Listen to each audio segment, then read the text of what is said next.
Okay, I talked a little bit when I was giving instruction on how to aim this thing. That the finder scope is, again, this telescope is not the most expensive telescope, so that the finder scope is on a plastic stand, and sometimes it can get nudged. Take care not to nudge this thing, and it will always stay pretty much aimed.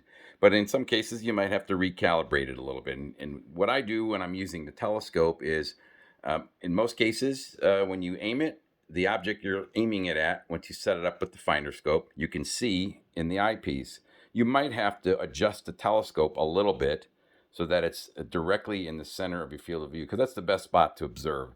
And so when you're looking in here and you see the object, and let's say, for instance, you have the dot exactly where you want it. It's right on a star that you want to look at. When you look in here, the star is a little off to the left or the right or up or down. So what I do is, anytime I use my telescope, I always go back and recheck whether my finder scope and my main optics are in alignment. So once I find the object I'm interested in, sometimes I'll just go back and recheck, because I might have to tweak the telescope in order to see what I'm interested in. So I got it approximately by using the finder scope. Then I have to adjust it a little bit so that it's in the center of my field of view. But then what I will do is I will quickly go back and look in my finder scope to see whether the finder scope and the object I can see in the eyepiece are exactly together in alignment. And if it's not, I go back and look into the optics, in here, make sure it's in the center using the slow motion control knob or rotating the telescope as I instructed before.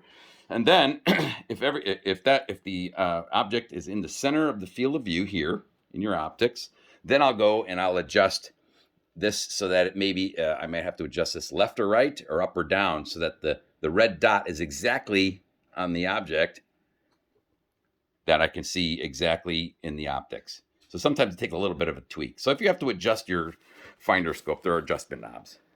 This knob right here will adjust it if you're trying to nail tight. So you might have to put a little torque on them, but it will make small adjustments left or right, this knob. Then there's a little knob right here underneath here. Let's see if we can get that into view. Right here. This little knob right here will adjust it up and down. Okay.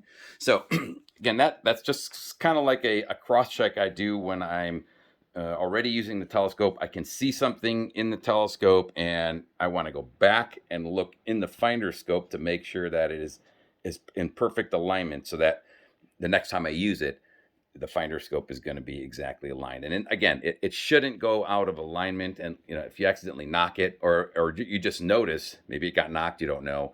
You just notice that when you looked at a star or some object and you put it in the finder scope, it wasn't quite in the middle of your view when you were looking through the main optics. Then you can do a little tweak on that.